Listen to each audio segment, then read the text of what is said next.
to the focus on the message. Once you lean in, remember to always focus right here. Yes, people buy you, but it really is the message that you don't want to miss.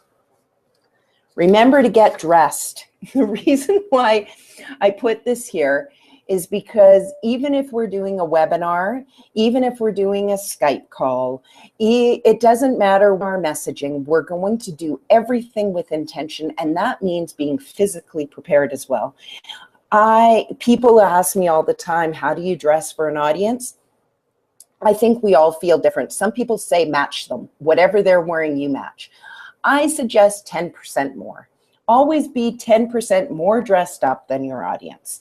And always be there. So again, you're showing that level of respect that you're there for them. Okay? Make eye contact.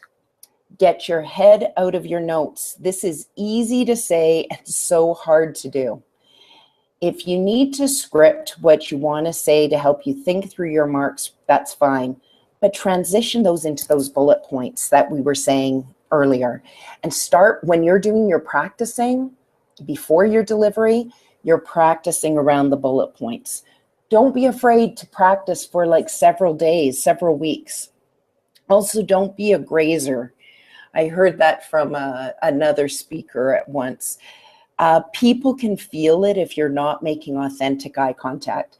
Again, we have so much to learn from music therapy. When you're making eye contact with that group member, you're needing to be incredibly present. An audience that you're speaking to, you are no different at all. You need to make intentional, meaningful, authentic. Don't be grazing around the room, and don't just let your eyes land anywhere. It feels like you're not really there when that starts to happen.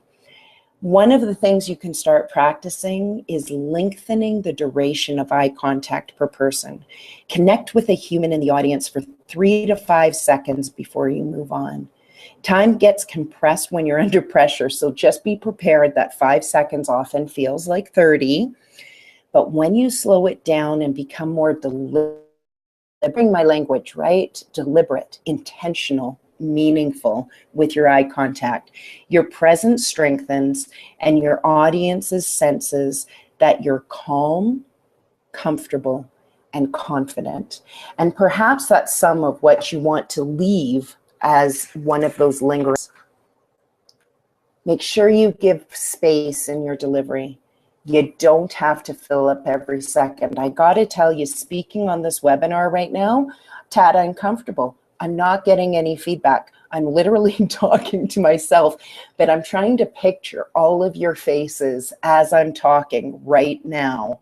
I'm trying to envision where you might be and where you might be sitting and how you might be looking. And I am also wanting to give a little bit of space so you have time to think about what I'm saying. Comes back to clients buy you first and the service second. They love to hear from you. Remember that when you are presenting, most of the time, they're really glad you're there. And with the education department at hospitals, they are just so grateful to get somebody interesting to come in and do a presentation that can captivate and engage their audience.